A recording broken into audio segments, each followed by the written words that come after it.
오늘 말씀은 고린도전서 14장입니다. 고린도전서 14장 1절로부터 5절 말씀입니다. 고린도전서 14장 1절로부터 5절 말씀, 우리 한 목소리를 함께 읽도록 하겠습니다. 사랑을 추구하며 신령한 것들을 사모하되 특별히 예언을 하려고 하라. 방언을 말하는 자는 사람에게 하지 아니하고 하나님께 하나니 이는 알아듣는 자가 없고 영으로 비밀을 말함이라. 그러나 예언하는 자는 사람에게 말하여 덕을 세우며 권면하며 위로하는 것이요, 방언을 말하는 자는 자기의 덕을 세우고 예언하는 자는 교회의 덕을 세우나니, 나는 너희가 다 방언 말하기를 원하나 특별히 예언하기를 원하노라. 만일 방언을 말하는 자가 통역하여 교회의 덕을 세우지 아니하면 예언하는 자만 못하니라. 아멘. 오늘 예언의 은사란 무엇인가? 라는 제목으로 오늘 고린도전서 14장 1절로부터 5절 말씀을 받을 때, 오늘 이 말씀이 우리의 삶을 온전히 장악하셔서 정말 이 깨달아진 말씀 가운데 우리 삶이 변화되고, 또 변화된 우리의 삶 속에서 하나님의 그 예언의 그 말씀이 우리 삶에 스며들어와 교회가 세워지고, 또 우리 스스로 우리 자신이 세워지는 그 역사가 있길 주님의 이름으로 축원합니다. 자, 오늘 말씀은 고린도전서 14장 1절로부터 5절 말씀인데요. 자, 고린도 교회는 풍성한 은사를 받았어요. 그런데 풍성한 은사를 받았지만 은사에 대한 잘못된 이해로 오히려 교회의 갈등과 분열의 요인이 되었다는 것이에요. 오히려 은사가 말이죠. 이에 대해서 바울은 하나님의 그 사랑이 그 어떤 은사보다 우선되는 가장 좋은 길이라는 것을 13장에서 강조하였어요. 그러니까 다시 말씀드리지만 사랑이 은사라는 것은 아니에요. 그러니까 지금 은사 지금 12장, 14장 그 사이에 13장이 끼어 있으면서 사랑을 강조하는 것은 저번에 말씀드린 것처럼 고린도전서 12장 마지막 구절 31절에서 너희는 더욱 큰 은사를 사모하라 해서 큰 은사가 사랑이라는 것이 아니라, 큰 은사를 사모하라, 내가 또한 가장 좋은 길을 너희에게 보이리라. 큰 은사, 즉 여러 은사들이 있는데 그 여러 은사들이 더욱 우리의 근육이라고 그랬어요. 우리의 근육인데 그 근육을 더욱 강하고 더욱 크게 만드는 데 있어서 가장 좋은 길이 사랑이라는 길을 통하여 그 은사들이 이제 더욱 커진다는 것이에요. 그러니까 이제 이 사랑이 통로가 되는 것이에요. 중요하다는 것이죠. 가장 좋은 길이라는 것입니다. 13장에서 그걸 강조하였고, 그래서 사랑을 강조하였고, 그리고 이제 은사 가운데 우리가 그 12장에서 은사에 대해서 쭉 한번 살펴봤었죠. 여러 은사들. 근데 그 여러 은사들 가운데 특히 방언과 예언을 오늘 이제 12장 할 때 이야기를 안 했어요. 왜냐하면 14장에 방언과 예언은 별도로 별책 부록으로 사도 바울이 기록했기 때문에 거기서 이제 방언과 예언을 살펴보지 않았는데, 이제 오늘 14장에서 이 방언과 예언에 관해서 이제 사도 바울이 자세히 별책 부록처럼 이제 말을 하는 것이에요. 당시 고린도 교회 성도들은 은사 가운데 방언을 가장 높은 순위에 올려 놓았습니다. 근데 바울은 신령한 것을 사모하라, 지금 1절에서 그러죠. 신령한 것을 사모하라 라고 하면서 특별히 예언을 하라고 지금 권하는 거예요. 예언을 하라고. 1절이에요. 제가 1절 다시 한번 읽어드릴게요. 14장 1절. 사랑을 추구하며 신령한 것들을 사모하되 특별히 예언을 하려고 하라. 자, 고린도전서 14장 1절이에요. 자, 사랑을 추구하며 라고 시작해요. 지금 다시금 바울은 사랑이 최우선임을 강조하는 것이에요. 그런데 신령한 것들을 사모하되, 그냥 신령한 것들을 사모하는 것이 아니라 무슨 말이냐면 사랑을 추구하며 신령한 것을 사모하라는 것이에요. 그래서 사랑이 제일 먼저 나오는 것이에요. 자, 분명 은사는 하나님의 선물이기에 신령한 것이죠. 세상에서 얻을 수 있는 것이 아니기 때문에 신령한 것이에요. 근데 그 모든 신령한 은사의 궁극적인 지향점은 사랑이고, 그리고 그 사랑이 바로 하나님의 계시, 하나님의 드러나심이라는 것이에요. 그게 이제 13장에서 이야기한 것이고, 자, 이제 14장에 들어와서 그 궁극적인 은사들의 지향점인 사랑을 하여 이야기하는데, 특별히 이제 방언과 예언을 14장에서 이야기하는데, 오늘은 이제 예언에 대하여 이야기를 한다는 것이에요. 근데 14장에서 자주 반복되는 말이 뭐냐면, 오늘 본문에도 있지만 덕을 세운다라는 것이에요. 덕을 세운다. 자, 은사는 덕을 세우기 위함이라는 것인데, 그래서 덕을 세운다라는 것은 무슨 말이냐면, 사랑이신 하나님의 형상을 드러내는 것을 덕을 세운다고 그래요.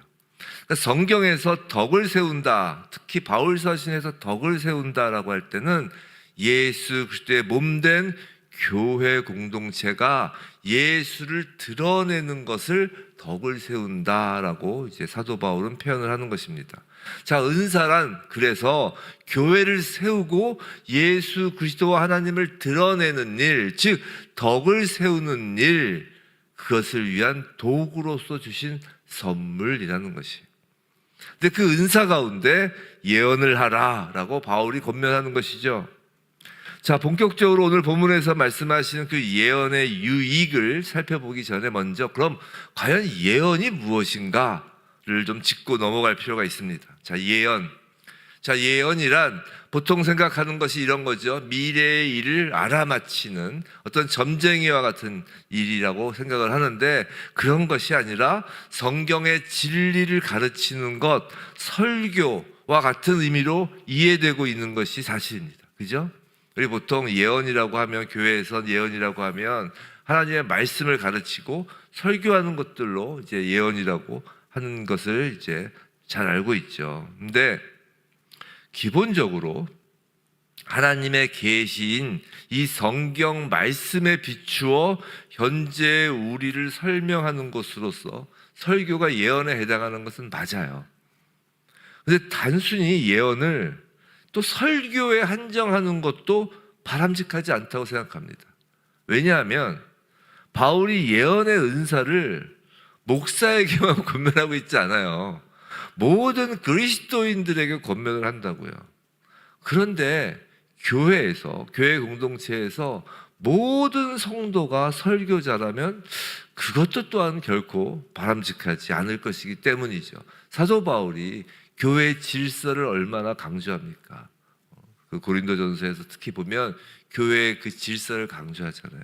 그런데 모두가 설교자로 나서라고 하는 것은 또 어울리지가 않죠.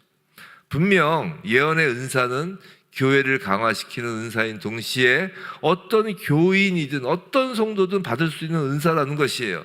그렇기 때문에 예언의 은사를 설교에만 국한하는 것도 적절치 않다는 것이죠. 교회의 어떤 지체에게 주님이 그 입에 부어주신 말로써 주님의 성령에 영감되고 몸의 나머지 지체들을 세우기 위해서 주어진 그 말이며, 예언은 성령님이 그 뜻대로 각 사람에게 나눠주시는 것에 따라 모든 그리스도인이 행할 수 있는 것이라는 겁니다. 전 사실 개인적으로 이런 생각을 해요. 하나님이 주시는 은사를 너무나 인간의 이성 범위로 한정할 수는 없다고 생각합니다. 분명히 기독교는 신비가 있어요. 신앙이라는 건 눈에 보이지 않는 하나님과의 관계이기 때문에 우리가 이성적으로만 설명할 수 있는 것은 아닙니다. 그건 신앙이 아니죠. 은사도 마찬가지죠. 그래서 은사라는 것은 하나님이 각 개인에게 주시는 거잖아요. 한 성령이 각 개인에게 나눠주시는 것이기에 은사를 받은 당사자의 개인적 경험이에요. 은사는 세상에서 구할 수 없는 것이기에 오늘 14장 1절에서 신령한 것이라고 하잖아요. 신비의 영역이라고요. 다 설명될 수 있으면 그게 신령한 것일 수 없잖아요. 그렇기 때문에 나에게 없다고 해서 다른 사람이 받은 은사에 대하여 평가하는 것 자체가 오히려 위험합니다. 자칫 하나님의 능력을 제한할 수 있기 때문이죠. 다만 주님이 주시는 말씀이기 때문에, 예언이잖아요. 말이잖아요. 주님이 주시는 말이기에 주님의 말씀으로서 최고의 권위는 누가 뭐라 해도 이 성경 말씀이에요. 그 최고의 권위를 갖는 이 성경의 권위 아래에 예언이 놓여 있어야 한다는 거예요. 그런 면에서는 이제 설교가 예언의 은사의 한 부분인 것은 확실한 거예요. 예언이 성경의 권위 아래에 있어야 한다는 점에서 예언의 본질, 내용, 그 영향 등 예언이 무엇인지에 대하여 이제 성경을 통하여 알아가야 한다는 것이죠. 그래서 성경을 통하여 그럼 예언이 뭔가 한번 알아보도록 하겠습니다. 이 아침에 우리가 신앙생활 하는 가운데 여러 은사가 있지만 사도 바울이 강조했던 예언에 대하여 알아보는 것도 의미가 있다고 생각해요. 예언이 뭔가? 자, 그러면은 성경을 통해서 알아야 되니까 우리가 예언서 하면은 가장 먼저 떠오르는 게 구약의 선지서들이죠. 구약의 선지서 중에 가장 먼저 앞서 나오는 게 뭔가요? 이사야서로 시작하죠. 이사야서를 통해 한번 살펴보자고요. 이사야서 50장 4절부터 6절까지예요. 구약 1030년에 있는데 이사야서 50장 4절에서 60절, 구약 1030년입니다. 제가 미리 찾아놨으니까 좀 읽어드릴게요. 자, 이사야서 50장 4절. 주 여호와께서 학자들의 혀를 내게 주사 나로 공고한 자를 말로 어떻게 도와줄 줄을 알게 하시고 아침마다 깨우치시되 나의 귀를 깨우치사 학자들 같이 알아듣게 하시도다. 주 여호와께서 나의 귀를 여셨으므로 내가 거역하지도 아니하며 뒤로 물러가지도 아니하며 나를 때리는 자들에게 내 등을 맡기며 나의 수염을 뽑는 자들에게 나의 뺨을 맡기며 모욕과 침뱉음을 당하여도 내 얼굴을 가리지 아니하였느니라. 자, 첫 번째 선지서, 특히 이사야서는 첫 번째로 우리가 생각해야 될 것은 선지서는 기본적으로 이사야뿐만 아니라 선지서는 메시아가 주제인 하나님의 말씀이에요. 그죠? 메시아가 오실 것에 대한 하나님의 말씀입니다. 그런데 이 하나님의 말씀인 성경 66권 전체의 주제가 다름 아닌 메시아인 예수 그리스도에 관한 말씀이잖아요. 그렇기 때문에 예언의 은사의 본질은 예수 그리스도를 나타내는 것이에요. 예언의 은사를 받은 그리스도인을 통하여 하나님께서 원하시는 그 예언의 목적은, 본질은 예수 그리스도의 구원 사역과 예수 그리스도의 품성과 예수 그리스도의 재림 등 살아계신 예수님을 나타내는 것이라고요. 특히 이제 말을 통해 나타나게 하는 것이에요. 그래서 예언의 말, 예언이라고 하면 다른 사람으로 하여금 예수를 알게 하는 것이에요. 반대로 그래서 예수에 대한 믿음을 침해하거나 흔든다면 이런 것은 참된 예언이 아니라는 것이. 그래서 성경에서 이야기하는 예언은 동쪽으로 가면 귀인을 만납니다, 이게 아니라 우리 기독교에서 얘기하는 예언은 그런 것이 아니에요. 동쪽으로 가면 귀인을 만납니다, 그런 것이 아니라 예수를 나타내는 것이 예언인 거예요. 점쟁이의 예언은 점쟁이 자신을 드러내는 거잖아요. 근데 교회에서의 예언은 오직 예수를 드러내는 것이라고요. 이사야서 50장 4절에서 또 알 수 있는 건 두 번째는 이것입니다. 아침마다 깨우치시되 나의 귀를 깨우치사 학자들 같이 알아듣게 하시도다라고 하잖아요. 하나님의 말씀에 귀를 기울이고 그분이 말씀하시는 것을 듣기 위해 날마다 하나님과 함께 시간을 보내는 훈련을 하는 것이 예언 은사의 근본이라는 거예요. 사실 모든 그리스도인은 주님과의 교제를 지속적으로 유지하기 위한 훈련과 삶의 태도를 갖추어야 하죠. 그래서 모든 그리스도인이 예언의 은사를 받을 수 있다는 것이에요. 경건한 생활의 열매로서 모든 그리스도인은 예언의 은사를 받을 수 있다는 것입니다. 세 번째로 예언의 은사는 4절에 나로 곤고한 자를 말로 어떻게 도와줄 줄을 알게 하시고라고 하죠. 바울이 오늘 본문에서 강조하는 것이에요. 오늘 본문 3절에서 오늘 14장 고린도전서 14장 3절에서도 뭐라고 그래요?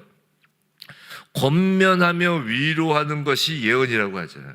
3절 다시 제가 읽어드릴게요. 오늘 본문 14장 3절. 그러나 예언하는 자는 사람에게 말하여 덕을 세우며 권면하며 위로하는 것이다. 권면하며 위로하는 거라는 거예요. 예언의 은사는 남을 깎아내리려는 것이 아니에요. 상처를 주려는 것이 아닙니다. 오히려 세워주고 위로하시는 하나님의 사랑을 대언하는 것이죠. 그래서 가끔 우리 기도원이나 산에 올라가서 예언하는 분한테 예언받고 오시면 상처받고 오신 분들도 있어요. 꼭 희한하게 예언하신다는 그 은사 받으신다는 분들은 산에 계시면서 산에 올라온 사람들한테 과거 잘못을 막 들추죠. 막 죄를 정죄하는 것부터 시작을 합니다. 일단 카리스마로 확 장악을 하는 거죠. 그러고 나서 이제 자신의 얘기를 하죠. 근데 예언은 상처 주려는 것이 아니라는 거예요. 권면하고 위로하는 하나님의 사랑을 예언하는 것이죠. 자, 네 번째로 예언의 은사는 계속 이사야서 아까 본 말씀에서 우리가 예언이 무엇인지를 보는 거예요. 예언의 은사는 그 이사야서 50장 5절에서 6절에 뭐였어요? 하나님을 향하여 민감하게 반응하며 순종하는 모습이었어요.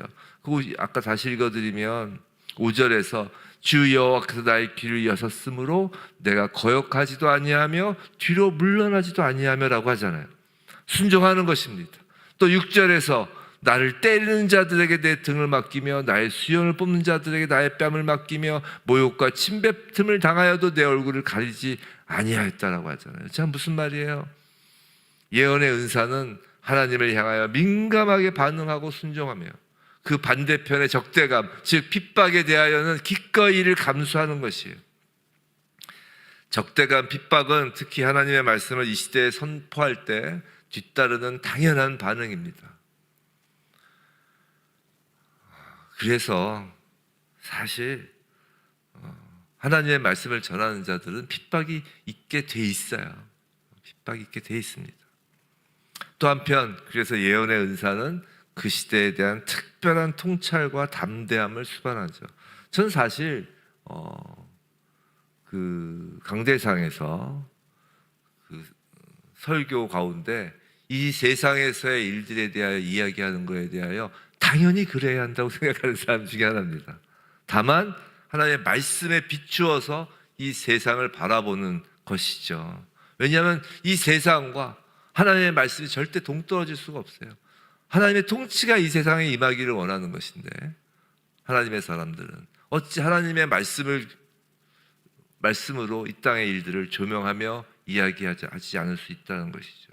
그러다 보면 이 땅의 세력들은 당연히 적대감을 표하고 핍박을 하죠.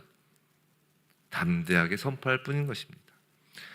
사실 설교가 방금 이사야서에서 본 그 위에서 본 그 네 가지 요소를 모두 담고 있는 것은 확실하죠. 설교는 예수 그리스도를 선포하고 알려주는 것이며 설교는 예수를 선포하는 거예요. 또 설교자는 하나님 앞에서 날마다 귀에 깨우침이 있어야죠. 그래서 목회자가 설교자가 새벽을 깨우지 않으면 참 곤란합니다. 또 설교 말씀을 통하여 성도들을 세우고 하나님의 위로와 권면을 전하죠. 그리고 시대적 통찰을 가지고 담대하게 하나님의 말씀을 전해야 합니다. 하지만 반드시 설교에만 국한되는 것은 아니라는 것이에요. 그리스도인 모두가 전도자이고 복음의 증거자입니다. 자, 예언에 대한 이와 같은 이해를 바탕으로 이제 예언이 제대로 사용될 때 이 은사가 교회에 가져올 세 가지 유용성에 대해서 오늘 본문을 통해 다시 한번 확인하겠어요. 본문 3절이에요. 그러나 예언하는 자는 사람에게 말하여 덕을 세우며 권면하며 위로하는 것이 첫 번째 뭐라고요? 덕을 세우는 것이에요. 교회에 대한 바울의 관심사는 주 안에서 교회를 세우는 것입니다. 덕을 세우다로 번역되는 원어의 원래의 뜻은 집을 세우다라는 뜻이에요. 이 원어의 뜻은 집을 세우다. 즉 예언의 은사뿐만 아니라 모든 은사의 첫 번째 목적은 덕, 즉 집을 세우는 거예요. 교회를 세우는 거예요. 그러니까 은사는 자기 자랑이 아니에요. 교회를 세우기 위하여 은사를 주신 것이에요. 그렇기 때문에 교회를 세우기는커녕 다른 사람의 믿음을 흔드는 것은 참된 예언이 아닙니다. 또 예언이라고 주장하면서 한 사람이 다른 사람을 조정하고 영향력을 행사하려는 것 또한 참된 예언이 아닙니다. 자, 두 번째는 권면이에요. 권면. 3절 다시 보면 덕을 세우고 두 번째 권면하며, 이 권면이란 단어가 보혜사, 성령을 묘사하는 그 보혜사란 단어와 같은 단어예요. 즉 교회가 예수님이 주님이심을 일관되고 확신 있게 증거할 수 있도록 성령님이 주시는 말씀, 그 증거를 감화하는 말씀을 주시는 거예요. 그게 권면이에요. 세 번째로 위로입니다. 위로는 원어의 뜻이 귀에 속삭인다라는 뜻이에요. 즉 귀에 속삭이듯이 하나님의 말씀이 임한다는 것이, 즉 친밀하게 하나님이 다가오셔서 말씀하시는 거예요. 이게 예언의 유익입니다. 친밀한 음성으로 주시는 그 위로는 두려움과 분노와 절망과 그 모든 삶의 폭풍을 가라앉히는 거죠. 그래서 우리가 구약의 선지서, 그리고 또 예수님의 그 복음서에서, 예수님의 이 신약 성경에서 항상 나오는 말이 뭐예요? 두려워하지 말라. 뭐 366번인가 나온다면서요. 두려워하지 말라는 것입니다. 예언은 교회와 성도를 향해 오늘도 두려워하지 말라라는 하나님의 말씀이에요. 이것이 이 예언이 교회에 미치는 선한 영향이기에 모든 그리스도인들이 예언의 은사를 사모하기를 사도 바울이 바라고 있는 것은 당연한 것이에요. 사랑하는 성도 여러분, 예언의 은사, 막 그냥 우리는 예언에 따라서 정말 동쪽에서 귀인이 나타나길 바라고 우리의 삶에 어떤 나의 개인적인 유익을 위한 예언만을 구하지만, 성경에서 말하는 예언의 은사는 예수를 드러내는 것이에요. 성도 여러분, 여러분이 이 하루 세상에 나가서 이제 살 것입니다. 여러분이 여러분의 삶으로 예수를 드러내는 것이 예언하시는 거예요. 여러분이 여러분의 삶으로, 여러분의 입술을 통하여 예수를 전하고 예수를 드러내는 것이 사람에게 위로가 되고, 또 그 사람 상대방에게 어떤 덕을 세우고 그 사람을 통하여 교회를 넓혀가는 것, 이것이 예언입니다. 예수를 드러내는 것이에요. 어떻게 오늘 하루를 사시겠습니까? 예언을 받으면서 사시겠습니까? 예언을 하시면서 사시겠습니까? 그리스도인은, 지금 사도 바울이 그러잖아요. 특별히 예언을 하려고 하라. 모든 그리스도인을 예언을 하여야 한다는 것이에요. 어떻게 해요? 말로, 삶으로 예수를 드러내면서 말이죠. 부디 하나님께서 이사야와 같이 우리의 입술을 정결케 하시어 교회를 세우시고 주님을 증거하며 두려워하지 말라, 이 말세를 살아가는 이 세상 사람들에게 두려워하지 말라라는 하나님의 위로를 전하는 그 예언의 은사를 사모하고 예언을 행하는 희수예브 처치, 그리고 저와 여러분 모두가 되길 주님의 이름으로 축원합니다.